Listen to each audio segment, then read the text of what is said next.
Are you an emerging business leader? How would you like a full ride MBA scholarship? It's possible.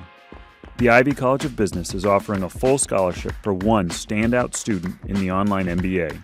This first Emerging Leader MBA Scholarship will be awarded to one qualified candidate who is ready to start classes in the fall of 2026. Apply by May 15th. The link is copied below. Reach your full potential with the Iowa State MBA.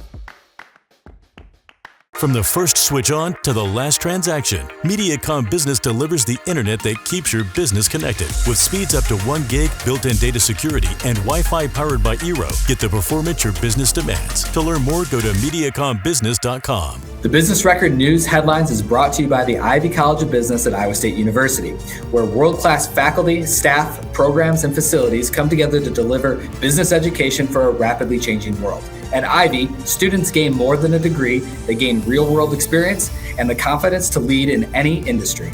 Welcome to the Business Record Iowa News Headlines podcast, presented by the Ivy College of Business at Iowa State University and supported by Mediacom Business. This is your essential weekly briefing on local business news from across the state. I'm Business Record President Chris Conetzkey here with my co-host, Business Record Editor Sarah Diehn.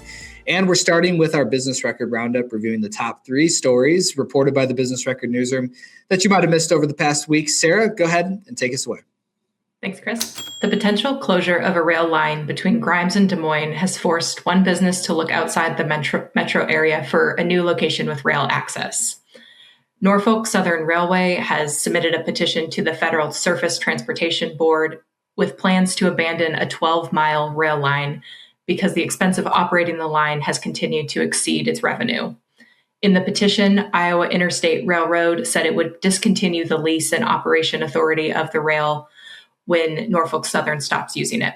A user of the rail line, Frontier Forest Products, has used the line for more than a decade, but CEO Rusty Arnold said an unsuccessful search for a new location in recent years may mean having to leave the Des Moines area.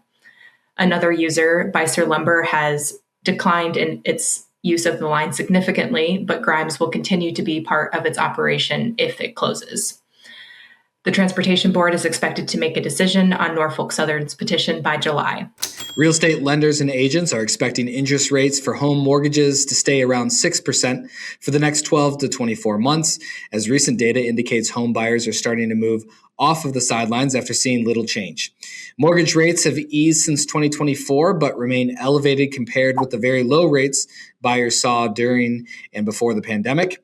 High insurance premiums are driving up monthly payments in addition to higher interest rates, straining affordability, especially for first-time buyers. Home builders are taking notice as well and moving towards buying smaller homes that better fit in home buyers' budgets. The Des Moines Embassy Club in the Ruan Center is planning a series of upgrades to prepare the club for the next generation of members. Embassy Club President and CEO Michael Bailey said the upgrades come as the organization has just signed an extended lease and grown its membership, especially among young professionals.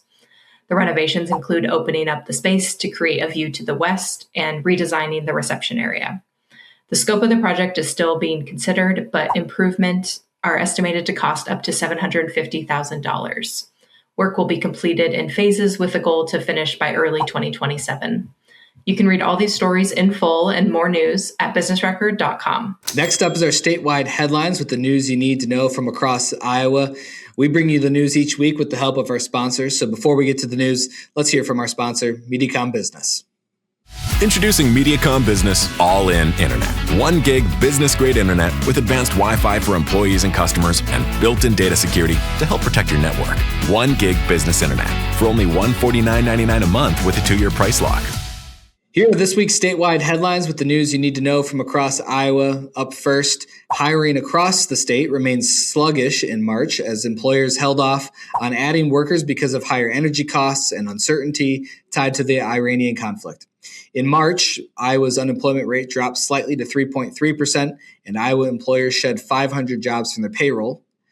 In an analysis of the report, nationwide economist Ben Ayers wrote, with little sign of widespread layoffs, a low hire, low fire environment is expected across the state. The Cedar Rapids Gazette reports Iowa's public universities will see flat state funding for a second straight year after lawmakers approved an appropriations package denying the entire $8.2 million increase the universities requested for the 2027 budget year. The universities also must start requiring all undergraduate students to take an American history and American government course to graduate. That requirement, combined with flat state funding and the Board of Regents policy capping tuition increases, the schools are facing a projected $15 to $20 million budget deficit in the coming year. The Corridor Business Journal reports the city of Hiawatha and Merit Development announced plans for the Core, a mixed-use development planned on the site of a former mobile home park. City officials hope the development will be the catalyst for a downtown district in the eastern Iowa town. The city purchased the 12-acre property in 2010, but two previous development plans for the site have failed to materialize. Groundbreaking on the first phase of the project is expected in August. The Iowa Capital Dispatch reports an internal study from the University of Northern Iowa has totaled the multi-year financial impact of student teachers in rural Iowa. The study found between fall 2020 and 2024, UNI student teachers were placed in nearly 1,800 rural schools and contributed an estimated $11.76 million in financial benefit. The UNI faculty behind the study estimated financial benefit from a formula factoring in the number and duration of student teacher placements and a weekly value assigned to completed work. The Des Moines Register reports the Iowa Department of Administrative Services is saying it plans to reopen the beleaguered Honey Creek Resort in June with a new operator at the helm. After a contract-ending dispute and following legal battle, the previous operator lost control when it didn't meet the state's deadline to reopen. The state is considering separate operators for the resort and the golf course and anticipates making an announcement sometime in May. The Ivy College of Business at Iowa State University is proud to introduce the Emerging Leader MBA Scholarship, a full ride opportunity designed to develop Iowa's next generation of business leaders. Full ride, full potential. Learn more and apply online at the link in the show description. That's our show for today. But before we go, we've got a couple of things for you to take with you through the rest of your week. One thing that's coming up, we're going to be holding a live event this Friday, a virtual event at 9 a.m. with a panel of experts who are going to help us understand a little bit about the effects of the new property tax bill that was passed by the legislature recently. You can register to join us at the link in the description, and we hope to see you there. One fun thing to know, it's officially farmers market season. I was down at the downtown one just this past weekend as well to make sure to get some great food. But one that you might not have experienced yet is the Madison County Market in Winterset each Saturday through October. We'll have to check that one out soon. Thanks again for joining us today, and thanks to our sponsors, the Ivy College of Business at Iowa State University and MediaCom Business. Each week, you can count on us for a dose of the balanced news with the context you need. If you enjoyed today's show, please like and subscribe, and we'll see you back here next Wednesday.